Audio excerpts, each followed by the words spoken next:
On December 23rd, in the East Room of the White House, describing it as a Christmas gift to the American people, President Nixon signed the National Cancer Act of 1971. We are here today for the purpose of signing the Cancer Act of 1971. And I hope that in the years ahead, that we may look back on this day and this action as being the most significant action taken during this administration. Presidential involvement with cancer research had begun when President Franklin D. Roosevelt signed the National Cancer Act of 1937. In 1940, FDR drove to Bethesda, Maryland, to dedicate the National Institutes of Health, including, for the first time, a National Cancer Institute. Among the buildings of the National Institute of Health to be dedicated here today stands the National Cancer Institute, created through provisions of the Act which I signed on August 5th, 1937. Since its founding in 1913, the American Society for the Control of Cancer had tried to raise awareness of a disease so steeped in fear and stigma that it was rarely even named, much less spoken about in public. In 1938, philanthropists and activists Albert and Mary Lasker and their friend, pharmaceutical executive Elmer Bobst, took over the American Society for the Control of Cancer and rebranded it into the proactive American Cancer Society. Mary Lasker was a Democrat. She had been instrumental in President Johnson's funding of research and community health programs for heart disease, stroke, and cancer. Elmer Bobst was a Republican who had become one of the Nixon family's closest personal friends. Both Mary Lasker and Elmer Bobst would play vital parts in the National Cancer Act of 1971. When Richard Nixon became president in 1969, he had great hopes and plans for reforming the American healthcare system to assure that no American family would be prevented from obtaining basic medical care because they couldn't afford it. He had an early personal interest in cancer. His aunt, Elizabeth Milhouse Harrison, died of breast cancer when she was 38 and he was 17. Pat Nixon was 12 when her mother died of Bright's disease and a fast-acting liver cancer in 1924. As one of their earliest White House events, the new president and first lady welcomed American Cancer Society President Dr. Sidney Farber and cancer survivor and talk show host Virginia Graham to launch the Society's 1969 crusade. A number of advances in research and treatment encouraged the idea that major cancer breakthroughs were possible. And in December, Mary Lasker sponsored striking full-page ads in the New York Times, Washington Post, and other national papers. After a year of planning, in his January 1971 State of the Union address, the president made a bold challenge and a firm commitment. I will also ask for an appropriation of an extra $100 million to launch an intensive campaign to find a cure for cancer, and I will ask later for whatever additional funds can effectively be used. The time has come in America when the same kind of concentrated effort that split the atom and took man to the moon should be turned toward conquering this dread disease. A month later, he met with his science advisor, Dr. Edward David, and his Science Advisory Committee. He made it clear that he saw a cure for cancer as an inspirational goal that would capture public attention, while the real work would be done by supporting research. As far as the country needs the symbolism of the goal, I mean, so it was when he told that they had a whole book in this field. I think we have to look at it in two ways. One, which is, of course, find a cure or treatment for cancer. And second, the broader purpose of attracting public attention and developing public support for major efforts in medical research and support of those efforts in a very substantial way. A few months later, he met with Dr. Charles Hoffman, president of the American Medical Association. Dr. Hoffman's granddaughter reads his account of that meeting. President Nixon asked him, "Doctor, what do you consider the most pressing problem that medicine has today?"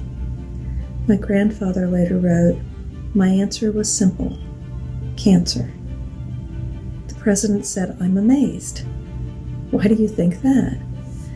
And my grandfather replied, "I think that every physician who is dedicated and sincere never goes on the floor of a hospital where he has cancer patients without feeling helpless. We always come away with the feeling that there's so little we can do." Some notes the president made at this time, July 1971, show his thinking and his determination to be directly involved. "We have made great progress in research. The time has come for a consolidated, massive effort to find a cure for cancer. I have asked for $100 million in additional funds. I have set up a new independent agency reporting directly to the president." In October, President Nixon announced that Fort Detrick in Frederick, Maryland, would be converted from a biological warfare facility to a cancer research center.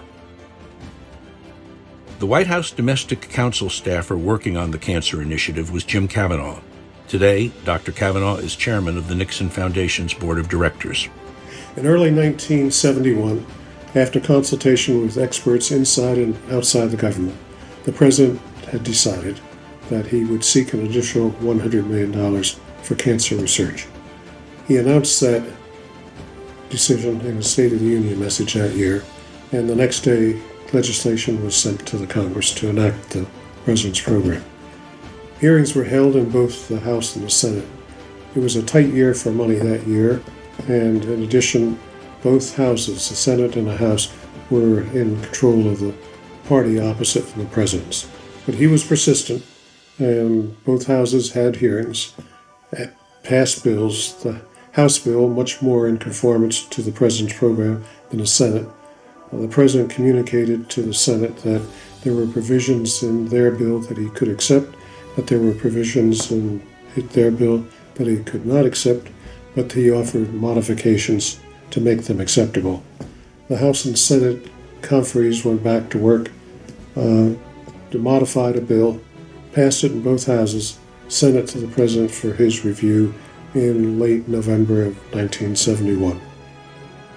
And then on December 23rd at the White House, at a ceremony attended by leaders from the House and Senate, various national organizations, the American Cancer Society, university experts in the field of cancer, and others, the president signed the National Cancer Act of 1971. Both houses of Congress had Democratic majorities, and the White House Congressional Relations staff worked tirelessly with leaders like Representatives Paul Rogers and Anker Nelson, and Senators Ralph Yarborough, Edward Kennedy, and Jacob Javits. The passage of the National Cancer Act of 1971 could serve today as a model of bipartisanship. But that's not to say there were not significant differences, not only between Republicans and Democrats, but between the House and the Senate.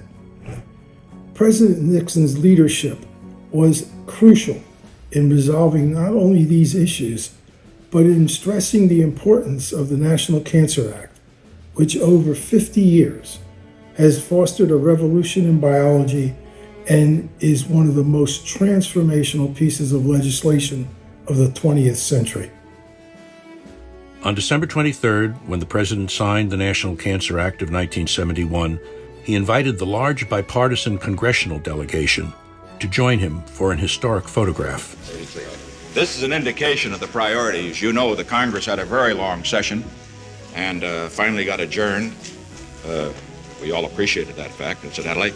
But once they adjourned, they did too. Once they adjourned and they were to go home and go on their vacations, to have this many members of the House and Senate who are members of the committee back here shows how deeply they feel. And I think that for that reason, we'd like to record this for a picture. So go ahead. We don't have to tell House and Senate members how to get in the picture.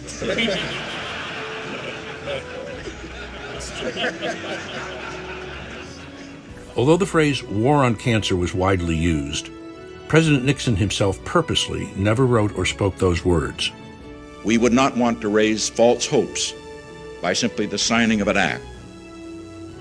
But we can say this, that for those who have cancer, and who are looking for success in this field, they at least can have the assurance that everything that can be done by government, everything that can be done by voluntary agencies in this great, powerful, rich country now will be done. And that will give some hope, and we hope those hopes will not be disappointed. In 1973, he requested a further $100 million, and in 1974, $100 million more. During his administration, more than $1.5 billion went to cancer research, helping to hasten the advances in molecular biology and immunotherapy and so many other areas.